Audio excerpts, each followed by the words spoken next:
দুদিন আগে যেই ব্রাইডের বিয়ের ব্লগটা তোমাদের সাথে শেয়ার করেছিলাম, এটা ছিল সেই ব্রাইডেরই বাসি বিয়ের লুকটা আমি কিভাবে কি করলাম সেটার ব্লগ।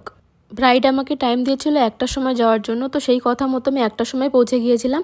আর গিয়ে দেখি তখনও স্নান চলছে ওদের, তো সেই মতোই আমি পিছনে দাঁড়িয়ে দাঁড়িয়ে ভিডিও করছিলাম। আর এই নিয়মটা দেখে তো আমি জাস্ট ভয় পেয়ে গেছিলাম যে একা কি করে অত ভারী কলসিটা দিয়ে এভাবে এক হাত দিয়ে স্নান করাবে। আর এটাই ভাবছিলাম কলসিটা যদি একবার পায়ে পড়ে যায় তাহলে কি অবস্থা হবে। তো যাই হোক, কিছু হয়নি। তারপরে ব্রাইডের বাড়ির লোক আমাকে বলে আর কিছুক্ষণ অপেক্ষা করতে, তো ব্রাইডের নাকি আরেকটু কিছু সময় লাগবে।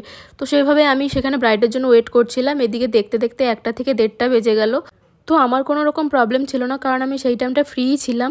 কিন্তু এদিকে আমার ভীষণ রকমের মাথা যন্ত্রণা করছিল, কারণ এমনিতেই ঠান্ডা লেগেছিল।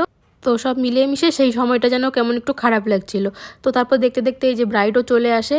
আর সেখানে গিয়ে যেটা হয়, এই বাচ্চাটা আমাকে এই সেন্টার ফুডটা দিয়ে বলে না, এই চকলেটটা তুমি খাও। কোন ক্লাসে পড়ো তুমি? আমি ও চকলেটগুলো খাওয়ার জন্য বলে তুমি খাও। 6 পড়ি। 6 পড়ো? কোন স্কুলে? নেতাজি বয়েস। ও আমি ওকে কি জিজ্ঞাসা করবো, তার আগে ওই আমাকে নানা রকম কোশ্চেন জিজ্ঞাসা করে যাচ্ছিল কোন স্কুলে পড়ি। শেষ পর্যন্ত দেখা গেল যে ও আর আমি নাকি সেম স্কুলেই পড়তাম, মানে ও এখনও পড়ে। তারপর এই যে ফাইনালি ব্রাইড আসলো হচ্ছে মেকআপ করার জন্য। আর আমিও যত তাড়াতাড়ি সম্ভব মেকআপটা করে দিচ্ছিলাম, কারণ পিছন থেকে সবাই এত তাড়া দিচ্ছিল যে 1 ঘন্টার মধ্যে প্রায় সব কিছু কমপ্লিট করতে হয়েছিল। আমি টাইম মতো পৌঁছে গেলে পরেও জানি যে ব্রাইডের অনেক রকম কাজ থাকে, রিচুয়ালস থাকে, সেজন্য ওরা টাইম মতো রেডি হতে পারে না। সেজন্য ওয়েট করে থাকি, কিন্তু লাস্টে কিন্তু তারা মেকআপ আর্টিস্টদেরই খেতে হয় যে তাড়াতাড়ি করো তাড়াতাড়ি করো।